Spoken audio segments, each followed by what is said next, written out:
Thanks for joining us on the NBC Connecticut YouTube page. I'm Mike Heidick, along with Mayor-elect Justin Elicker. We are talking about Face the Facts and the challenges that face him as he heads into the city's top job. Thanks for joining us on Face the Facts this morning. Happy to be here. You've been on the Board of Alders for a while. You can understand that some decisions can be difficult to get a consensus on. Let's talk affordable housing first. What's some of the biggest challenges that are facing New Haven when you have gleaming apartment towers that can go up to $5,000 a month for one rental, and then anywhere from $1,500 on the low end? How can you have middle-income people find a place to live in New Haven? You know, it's interesting. I ran for mayor 6 years ago and knocked on thousands of doors around the city, and affordable housing never came up as an issue. This time around, affordable housing came up almost every other door I knocked on. Mm-hmm. This is a real problem as rents go up, as you highlighted, because so many people are moving back to cities. Yep. And it's critical for New Haven to implement policies that assure that every neighborhood has mixed income, because I think that makes us a city that can thrive. We can do that with some requirements for developers to have a certain percentage of their housing to be affordable.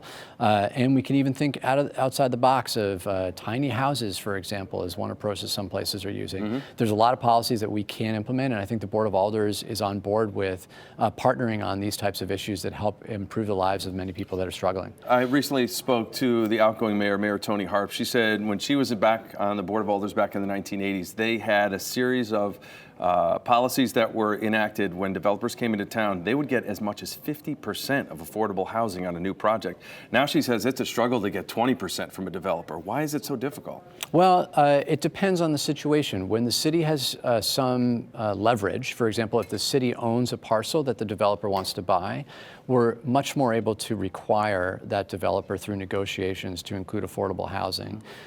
When the developer comes in as of right and just purchases a property on their own without policies that require that developer to include affordable housing, we can't do that. Now the market is such where there's so many people that want to move to cities, right, that developers are putting up buildings left and right in New Haven and able to make a lot of money off the city. And we want to encourage development, but we got to make sure that we're not pushing out residents that have been here. Is a policy like that likely, do you think? I mean, when big money comes in, big money helps the tax base. So absolutely. So I think that the short answer is yes, because there's so much pressure on the community. Affordable housing, there's going to be a lot of will for that. We got to make sure that the policy is structured in the right way so we don't disincentivize development, because we also need those tax dollars coming into the city. Our real estate taxes are the significant form of revenue that comes to New Haven, and we want to continue that money growing in the city to help address our fiscal problems. Let's talk some of the fellow executives that will help you make decisions throughout the city. One of the revolving doors, so to speak, is the superintendent's office.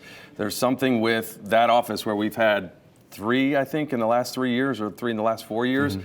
How can that be solved? If you're trying to improve test grades, if you're trying to keep truancy in control, if the superintendent changes year in and year out, that can't be good for the system. Absolutely. And unfortunately, the last superintendent, the hiring process was such where there wasn't unanimous support on the board. There was a lot of community concerns about the hiring of that superintendent. Mm-hmm. That process has to be solid, where we hire someone that's good for the job, that has experience running another district.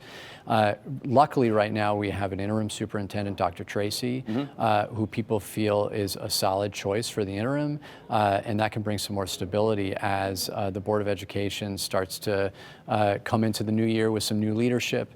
With me being on the board as part of the charter. Mm-hmm. And I think that what's critical is that we start to rebuild that trust in the community so that we can make a choice about the next superintendent. Mayor-elect Elicker, we appreciate your time on Face the Facts this morning. Thanks for having me. This is Face the Facts with NBC Connecticut.